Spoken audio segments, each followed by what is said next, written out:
कका भी जिंदा है। मैं यहां नारा लगाऊं और खड़गे जी आई, और जब तक खड़गे जी नहीं आई तब तक के तुम्हारा नारा लगाना है। तैयार हो? मल्लिकार्जुन खड़गे जिंदाबाद, कांग्रेस पार्टी जिंदाबाद, सोनिया गांधी जिंदाबाद, राहुल गांधी जिंदाबाद, प्रियंका गांधी जिंदाबाद, कुमारी शैलजा जिंदाबाद, मल्लिकार्जुन खड़गे। धन्यवाद। इसका नाम है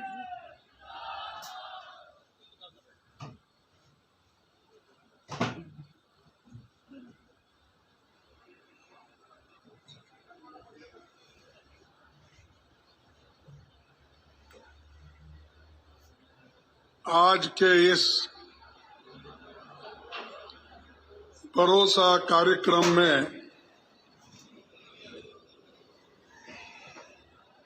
जो जोरदार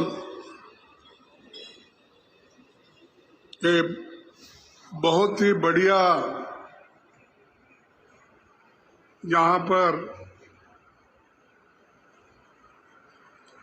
एक सभा आयोजित किया गया है और इस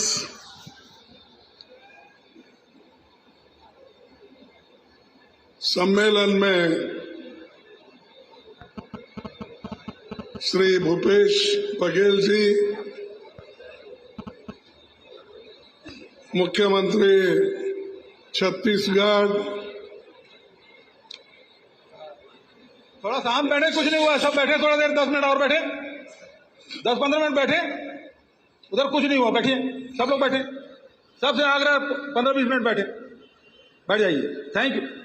सुश्री कुमारी शैलजा जी, माननीय दीपक भाई जो छत्तीसगढ़ के प्रदेश कांग्रेस कमेटी के अध्यक्ष हैं, श्री चरणदास महंत जी, टी.एस. सिंहदेव जी, ताम्रध्वज साहू जी, श्रीमती रंजिता रंजन जी, चंदन यादव जी, प्रवीण झा, विजय जांगीर जी, रविंद्र चौबे जी, अमरजीत भगत जी, श्रीमती फूलम नेताम जी, राजेश लिलोटिया जी और मंत्रिमंडल के सभी सदस्यों, विधायकों, माताएं, बहनें, किसान भाइयों और माध्यम के मीडिया के मेरे दोस्तों, आप सभी लोग इस भरोसा कार्यक्रम में हिस्सा लेने के लिए आए हैं। अभी 10-15 मिनट में हमारा प्रोग्राम खत्म होगा, इसीलिए शांति के साथ आप सुनिए। भूपेश बघेल जी ने शायद एडवांस में सब कुछ दिया है, इसीलिए लेके उठ के जा रहे हैं। अगर थोड़ी देर करते आपको तो कम से कम वो हाथ में मिलने तक तो बैठ जाते थे। लेकिन भाइयों, ये छत्तीसगढ़ में अभी उनका स्लोगन सुना कि उन्होंने जय जोहार से शुरू की। जय जोहार। क्या इतने कमजोर है भाई? छत्तीसगढ़ है आपके पास, फिर भी जय जोहार। जय छत्तीसगढ़ महातारी। ये संस्कार की भूमि राजनांदगांव की पावन धरा को मैं प्रणाम करता हूं। महंत घासीदास ठाकुर प्यारेलाल सिंह, कुंज बिहारी चौबे, जिले के निर्माता स्वर्गीय किशोरीलाल शुक्ल, स्वतंत्रता सेनानी कन्हैया लाल जी, इन सभी को मैं नमन करता हूं, जो 100 साल के यशस्वी जीवन के बाद कन्हैया लाल जी अपने समय पहले ही दिवंगत हुए थे। ये राज गुरु घसीदास की, शहीद वीर नारायण जी की धरती है और रविशंकर शुक्ला जी जैसे कई एक दिग्गज नेताओं की ये भूमि है। यहाँ हमारी पीसीसी बिल्डिंग का उद्घाटन मैं सुना 1939 में सरदार पटेल ने अपने हाथों से किया था। ये इतिहास है। छत्तीसगढ़ का इतिहास ये बलिदान का इतिहास है। ये भाईचारा और सांप्रदायिक की धरती है और सद्भाव की धरती है। 13 अगस्त 2023 को जानगिरी में भरोसे का सम्मेलन में मैं आया था। अभी आते वक्त उनको पूछा, मिनी माता जी की याद में वहां पर एक मेडिकल कॉलेज खोलने का उन्होंने घोषणा की थी, तो मैंने पूछा वो कब हो रहा है। तब उन्होंने कहा कि और 2 मेडिकल कॉलेज आने वाले हैं, उसी के साथ हम मेडिकल कॉलेज वहां उनके याद में करेंगे। ये भूपेश जी ने मेरे को भरोसा दिया और आप भी भरोसे पे जी रहे हैं, मैं भी वही भरोसे पे जी रहा हूं कि ये देंगे। मेरी सरकार आएगी जल्दी, फिर से मैं यहाँ आके जो उत्सव मनाऊंगा कि इतने सारे हमारे लोग एक होकर कांग्रेस पार्टी के सरकार को फिर से छत्तीसगढ़ में लाएंगे। और ये कहने की बात नहीं है। जो चीफ मिनिस्टर ने और उनके मिनिस्टरों ने सभी मिलके जो जनता के लिए काम किए हैं, कर रहे हैं, शायद इसके पहले किसी ने भी छत्तीसगढ़ में इतने काम नहीं किए। जो भरोसा उन्होंने किया वो भी निभाया और आगे जो दे रहे हैं वो भी हम निभाएंगे, कांग्रेस पार्टी निभाएगी। तो इसलिए कांग्रेस पार्टी के ऊपर आप भरोसा रखिए। ये गरीबों की सरकार है, दलितों की सरकार है, पिछड़ों की सरकार है और शेड्यूल ट्राइब की सरकार है और छोटे छोटे किसानों की सरकार है। इसीलिए यहाँ पर लोग बहुत ही एक इनोसेंट है। वो हमेशा अपने काम में ही मशरूफ रहते हैं, किसी के तरफ ज्यादा दूसरे चीजों को ध्यान नहीं देते। ये मोदी जी का गुजरात मॉडल नहीं है, ये कांग्रेस पार्टी का, भूपेश बघेल का और उनके मंत्रिमंडल का मॉडल है। और वो शायद यहाँ पर आकर देखेंगे क्योंकि उनको देखना चाहिए सिर्फ भाषण करके जाते हैं।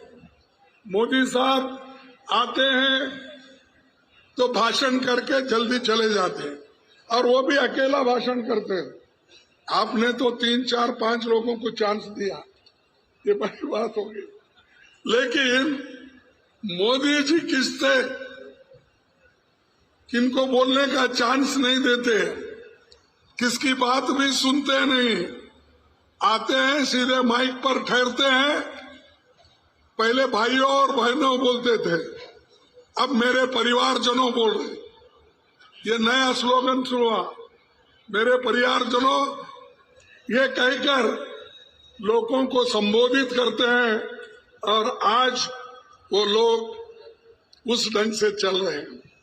अब आजकल नड्डा साहब भी आ रहे थे शायद आपके पास, शाह साहब भी आ रहे, चुनाव में सभी आ रहे हैं। चुनाव के पहले कभी लोगों की हालात पूछने के लिए आए नहीं, और लोगों को क्या केंद्र सरकार से देना, इसके बारे में कभी कोई पूछा नहीं। अगर वही रमन सिंह की सरकार होती तो जो पूछते वो देते, लेकिन वो बांटते नहीं थे, वो सिर्फ अपने लोगों में बांट के खाते थे। तो ये अगर ये गरीबों की सरकार है, गरीबों तक पहुंचती है, तो इसीलिए इधर उनका ध्यान नहीं है। गांधी जी ने एक बार कहा था, मैं ऐसे भारत को निर्माण के लिए कोशिश करूंगा जिसमें गरीब से गरीब आदमी भी महसूस करे कि ये देश उनका है। छत्तीसगढ़ सरकार ये गरीबों की सरकार है, और यहाँ पर नेचुरल रिसोर्सेस, किसान भी आज यहाँ पर बहुत आगे बढ़ रहा है।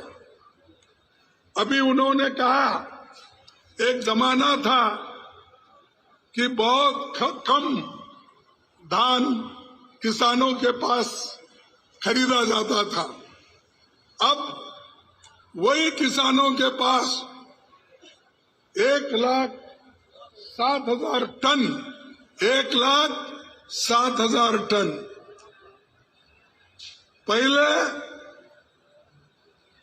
पहले जो सिर्फ 44 लाख टन पहले, हाँ अब भाई वो आपका हो गया, वो लोग पहले का बोल रहे हैं 44। अरे 1,07,00,000 आप लोग खरीद रहे हैं, पहले उनके जमाने में कितने था? अरे 44 रहने दो, ठीक है। लेकिन इतना लोगों के पास किसानों का धान खरीदने वाला किसकी सरकार है? आप क्या खरीद रहे हैं या नहीं है? तो ये जो गरीबों के बारे में सोचने वाले लोग हैं कांग्रेस पार्टी के, 19 लाख किसानों का कृषि ऋण किसने माफ किया? ये क्या भूपेश जी, आपके लोग कुछ भी नहीं बोल रहे? तुम तो दिए बोल रहे, वो कुछ भी नहीं बोल रहे। 19 लाख किसानों का कृषि ऋण किसने माफ किया? अरे ऐसा जरा जोर आ गया। राजीव गांधी किसान न्याय योजना कौन बनाया? कांग्रेस ने। इंग्लिश मीडियम स्कूल किसने दिया? यूपी जैसे बड़े राज्य में ज्यादा धान खरीदने का लोग सोचते हैं, लेकिन ये छोटी सी राज्य में ज्यादा से ज्यादा धान खरीदने का उन्होंने काम किया। और ये माइनर प्रोड्यूस सबसे ज्यादा खरीदी करके गरीबों को किसने मदद किया? कांग्रेस ने। आदिवासी भाइयों, और बहनों को 101 लाख एकड़ वन भूमि पर वन अधिकार किसने दिया? भाजपा सरकार में रोजगारी का भत्ता कितना था? 300, वो बढ़ाकर 2500 किसने दिया? मुख्यमंत्री छत्तीसगढ़ पर्व सम्मान निधि को तहत परंपरा को किसने सजाया? केंद्र सरकार के खुद छत्तीसगढ़ में ग्राम सड़क योजना और मिलेट मिशन की बहुत तारीफ की। यहाँ के सरकार की तारीफ केंद्र सरकार भी की, लेकिन जब लोगों को कुछ देने का होता है वो दिए नहीं। तारीफ तो किए। ये हमारे पास एक कहावत है, ऊपर शेरवानी अंदर परेशानी, ऐसा। तो तारीफ को खूब करते हैं, हमारी तारीफ तो खूब करते हैं, लेकिन देने का कुछ नहीं है। सब परेशानी, सब ईडी, सब सीबीआई, सब सीवीसी तंग और तबाह करके छत्तीसगढ़ को नाश करना चाहते हैं। लेकिन आप सब लोग मजबूत हो ना? अरे मजबूत हो। कोई उधर पीछे वाला कोई नहीं उठा रहा, इधर माताएं नहीं उठा रहे, उधर के माताएं नहीं उठा रहे, लेफ्ट राइट सेंटर।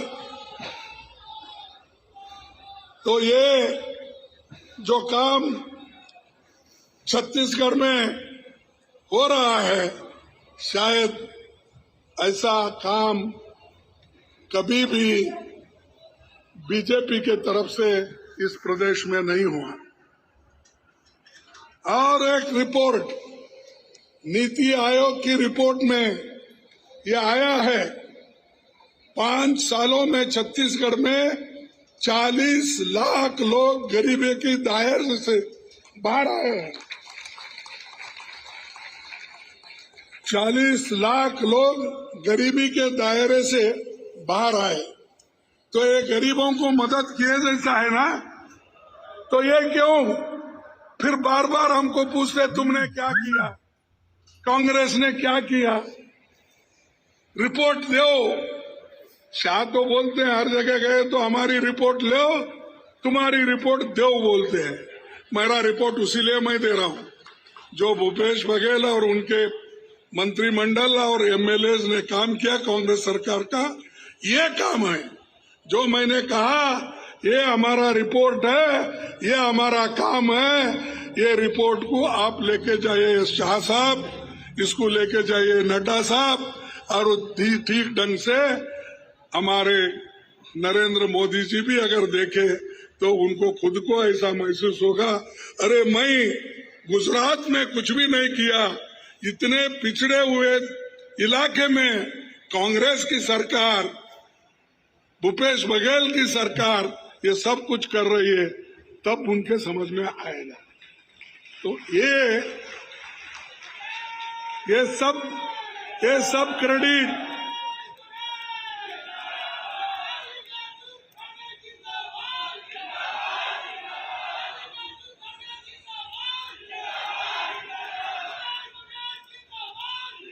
और हमको जो मिलना था, ये हमारे हक के पैसे, छत्तीसगढ़ के लोगों के पैसे। न्यू पेंशन स्कीम में कर्मचारियों की जमा 19,000 करोड़ रुपए फंसे हैं, वो दे रहे नहीं।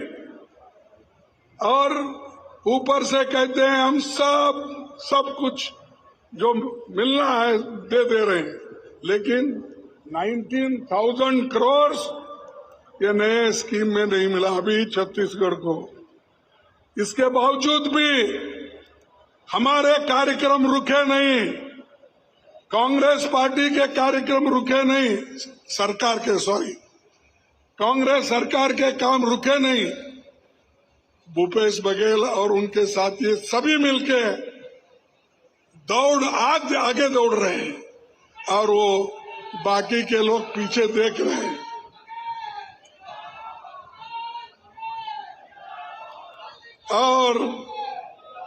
और एक दुख की बात है, मेरे को ये छत्तीसगढ़ बड़ा महत्वपूर्ण है मेरे लिए, क्योंकि मैं जो चुना गया हूं अध्यक्ष, वो छत्तीसगढ़ के लोगों के आशीर्वाद से, और यहीं पर सेशन हुआ, मैं कामयाब हुआ। सोनिया गांधी जी, राहुल गांधी जी, सभी ने मिलके और आप सब लोगों ने मिलके मुझे यहाँ पर रायपुर में आपने चुना। आज मैं अध्यक्ष जो हूँ, ये रायपुर के लोगों के वजह से, छत्तीसगढ़ के लोगों की वजह से। लेकिन जब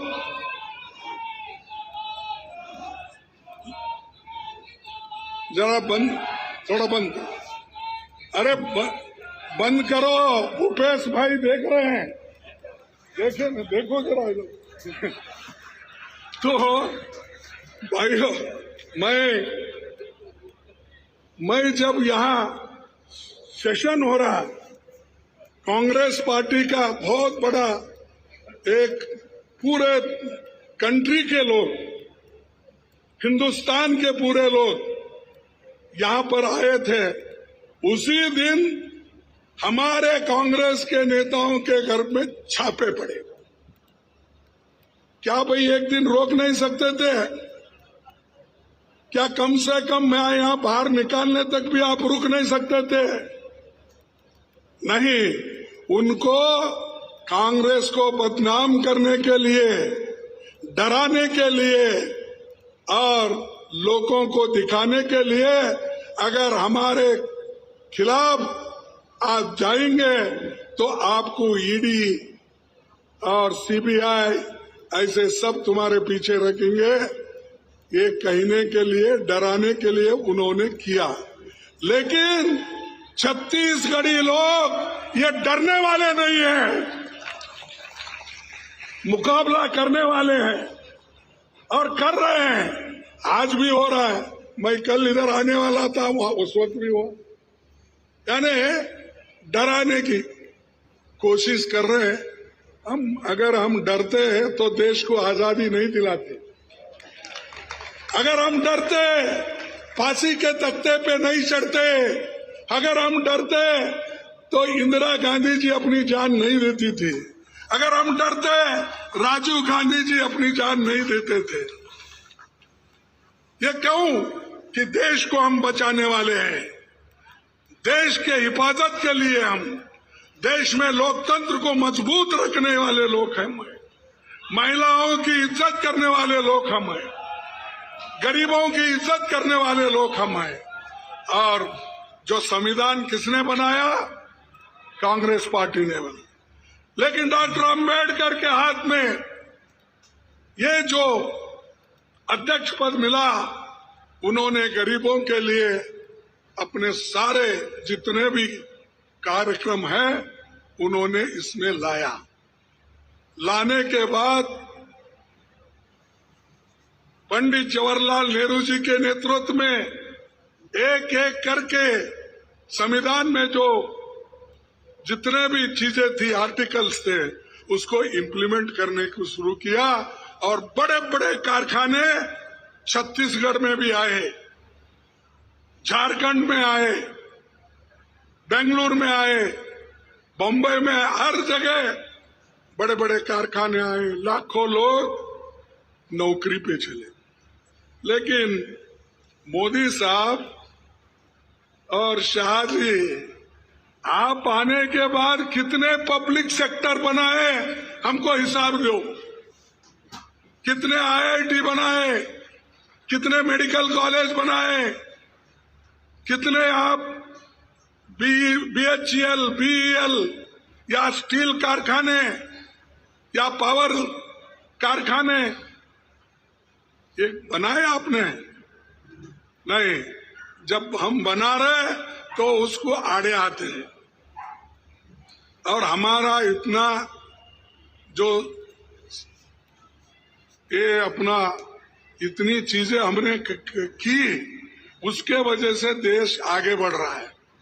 और मेहनत हम किए, मेहनत करके हमने पावर प्लांट्स लगाए, स्टील प्लांट्स लगाए, इलेक्ट्रिकल प्लांट्स लगाए। इतने बड़े बड़े करने के बाद अब मोदी जी बोलते देश को मैं आगे बढ़ा रहा हूं। कहां बढ़ा रहे? अरे वो गुजरात तो जहां का वहीं है। सब आप देख लीजिए ह्यूमन इंडेक्स, वो ह्यूमन इंडेक्स में अगर सबसे बच्चों को सबसे कमजोर बच्चे कहां मिलते हैं या पौष्टिक आहार की कमी कहां है, तो वो गुजरात में है, छत्तीसगढ़ में नहीं है। ये गुजरात मॉडल है। तो इसलिए तुम बताइए वो ह्यूमन राइट, अपने ह्यूमन इंडेक्स बता के कहिए साहब आप ही के पास इतने बच्चे मर रहे हैं, पौष्टिक आहार नहीं है, तो दूसरों को क्यों टीका कर रहे हो? और मैं कहूंगा इन्हों तो हमेशा कांग्रेस को टीका के करते रहते। यहां बीजेपी कोई हुकूमत 15 साल थी,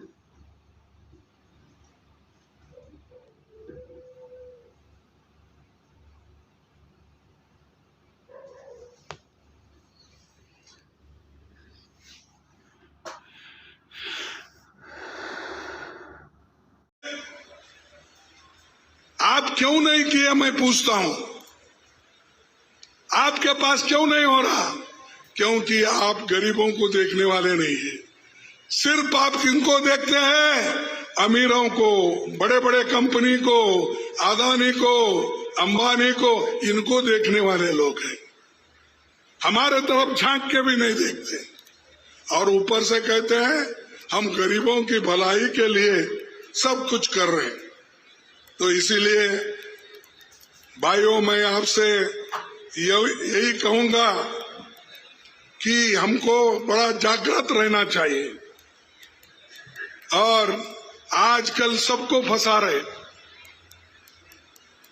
जो लिखेगा उनके खिलाफ उसको भी, जो पेपर में लिखेगा, टीवी में बोलेगा या बाहर बोलेगा, उस सब को या तो नोटिस देते, अंदर डालते, डराते।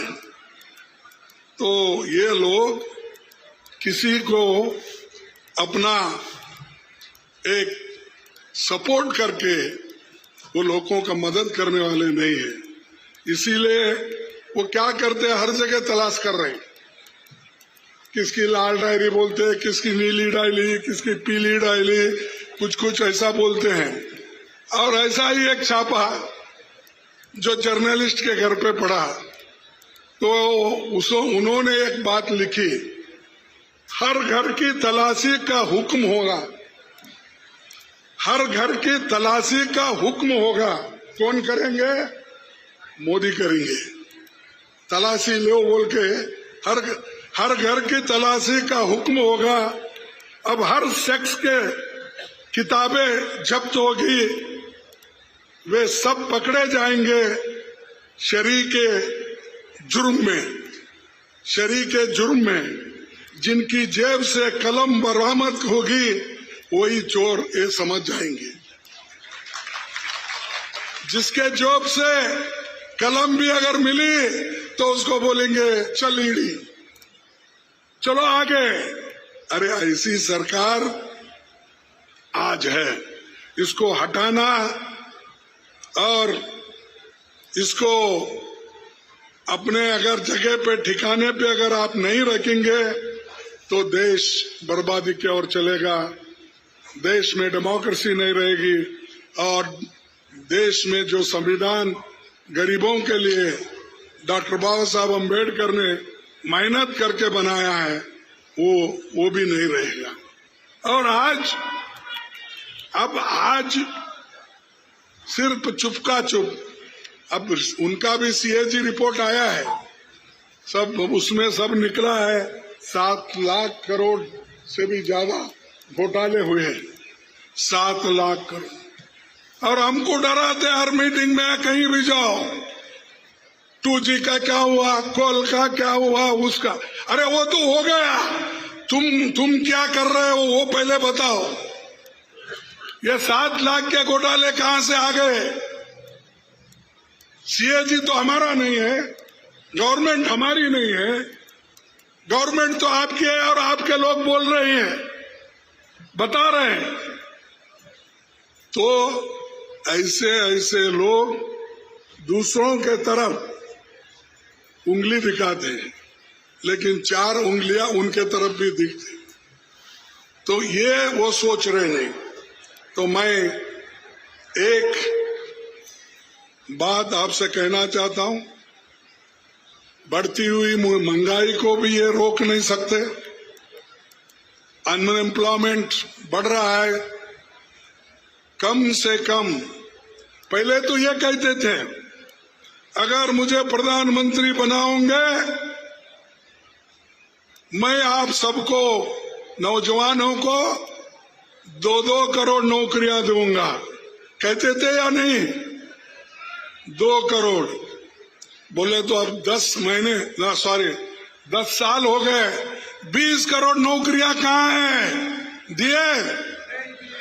क्यों नहीं दिए? अरे आप झूठ बोल रहे। 2000 नौकरियां लेके उनको 2 करोड़ नौकरियां लेके आप नहीं बोल रहे। 20 करोड़ नौकरियां, कैसा झूठ बोलते प्राइम मिनिस्टर? प्राइम मिनिस्टर पाप बेचारा कभी झूठ नहीं बोलेगा, क्योंकि 140 करोड़ जनता का नुमाइंदगी करता है। वो कैसा झूठा बोले? बराबर 20 करोड़ लोगों को नौकरी मिली होगी। 15 लाख रुपए कालाधन बाहर से लाके देने वाले थे, वो मिला क्या? वो भी नहीं मिला। तो आप बदनाम कर रहे मोदी जी को। आप बेचारा वो इतनी कोशिश करके बोला, वही तो झूठ बोल रहे। हम झूठ बोले होंगे, लेकिन वो नहीं झूठ बोलता ना। ये ऐसा ही उनके पूरे वायदे। किसानों का दाम दुगना होगा, हो गया। अरे जो भूपेश बघेल ने दिया उतना ही बड़ा, लेकिन उन्होंने क्या दिया? तो ये चीजें, अनएम्प्लॉयमेंट, महंगाई, ये सारी चीजें आज हमारे सामने हैं। इसे हमको काम करना है। और हमारी सरकार आज भी जो अनएम्प्लॉयड ग्रेजुएट है उनको सरकार के ओर से कितना दे रहे? 2500 हमारी सरकार दे रही। उनके पास कोई युवकों के लिए योजना नहीं है। पहले तो खूब बोले, वोट बटोरे, चुन के आए, चुन के आने के बाद वो दिल्ली में, हम सब लोग गली में, देहातों में ही रह गए। मणिपुर में दंगे चल रहे, वह मणिपुर के तरफ झांके नहीं, देख रहे नहीं। और यहाँ G20 का ये चल रहा है, हर जगह हर खंबे को उनका ही फोटो है। मैं बोला लोगों को याद दिला रहे क्या?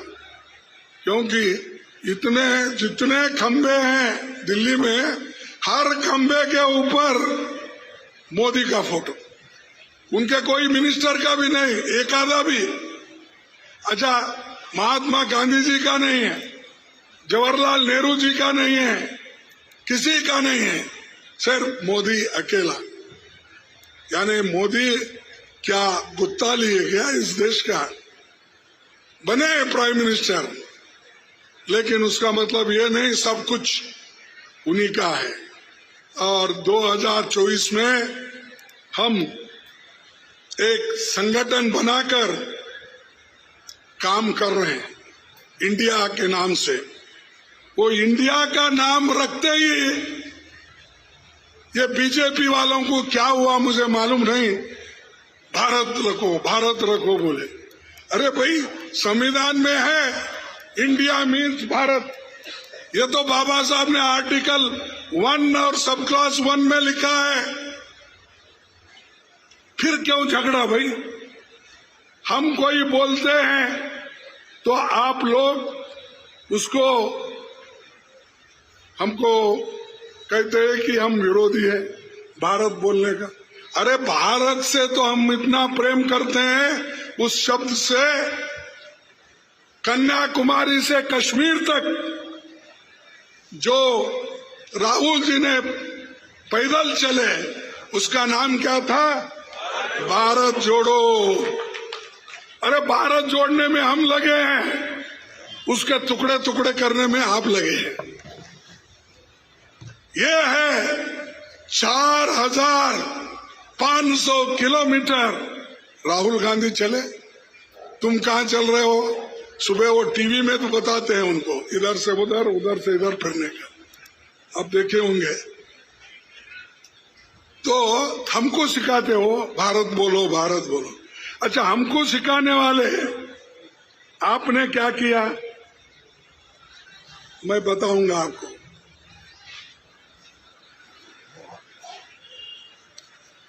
आपने क्या किया? अगर इंडिया के बारे में नफरत है, मैं कभी भी उनको पूछते रहता हूं अगर पार्लियामेंट है तो, लेकिन आजकल पार्लियामेंट में भी वो नहीं आते, इसीलिए मैं आपके सामने रखूंगा। उन्होंने कितने शब्द इंडिया इंडिया डाले, भारत नहीं डाले। स्टार्टअप इंडिया ये किसका है? Startup India, digital India, skill India, make in India, shining India, Khelo India, जीतेगा इंडिया, पढ़ेगा इंडिया, बढ़ेगा इंडिया। ये सब किसने किया? किसने नाम दिया? ये सब मोदी ने दिया। अब हम इंडिया बोल रहे तो वो लोग भारत। अरे ये इंडिया बोले तो सब लोग मिलके इंडिया इंडिया, मुश्किल है। तो ये इनकी जो एक मानसिकता है, इस मानसिकता के खिलाफ भी लड़ना है। और हम कभी किसी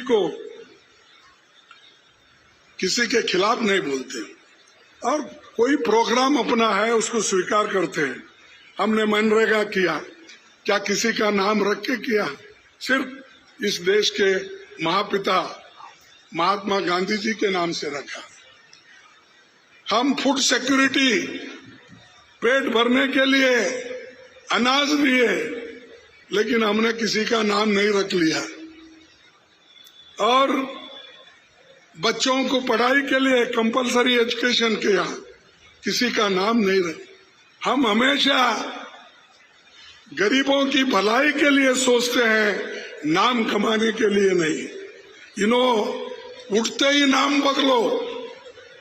वो प्राइम मिनिस्टर का नेहरू म्यूजियम था, नेहरू म्यूजियम को बदल के आप देखो रिसेंटली उन्होंने 2 खंबे लगा के अब उसको प्रधानमंत्री म्यूजियम्स, तो जितने भी प्रधानमंत्री है वो उसमें गए।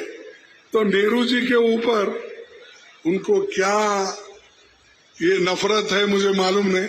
अरे नेहरू जी ने इस देश में लोकतंत्र की बुनियाद डाली, 14 साल जेल में रहे। ऐसे आदमी के नाम का अगर एक म्यूजियम है, उसको निकाल के सबका करो। अब कल के दिन आप जैसा किए दूसरे आए तो वैसा ही करते हैं, ये तो ध्यान में रखो। इसलिए मैं ज्यादा न बोलते हुए आखिरी एक बात कह के अपने भाषण को समाप्त करता हूं। गरीबों को फक्त उपदेश की घुटी पिलाते हो। मैं ये मोदी जी को बोल रहा हूं, शाह जी को। गरीबों को फक्त उपदेश की घुटी पिलाते हो, बड़े आराम से तुम चैन की बंसी बजाते हो। नजर आती नहीं गरीब की आंखों में तो खुशहाली, नजर आती नहीं गरीब की आंखों में तो खुशहाली, कहाँ तुम रात दिन झूठे उन्हें सपने दिखाते हो। कहाँ तुम रात दिन झूठे उन्हें सपने दिखाते हो। ये मोदी जी की देन है, ये मोदी जी का करतूत है। इसीलिए आप घबराइए मत, हम लोग आपके पीछे हैं, आपके सरकार के साथ है, आपके साथ है, हमारे महिलाओं के और युवकों के साथ, किसानों के साथ। जो राहुल गांधी जी हमेशा काम करते आए हैं और भी हम काम करते रहेंगे आपके लिए। आप आगे बढ़ो, हम आपके साथ रहेंगे। ये कहते हुए मैं आज मुझे बुलाकर भूपेश बघेल ने और उनके मंत्रिमंडल के सदस्यों ने जो मुझे यहाँ पर कहने के लिए कहा, उन सबको धन्यवाद देता हूँ। आपको भी धन्यवाद देता हूँ। जय हिंद, जय हिंद, जय हिंद। धन्यवाद। जय कांग्रेस। अब मैं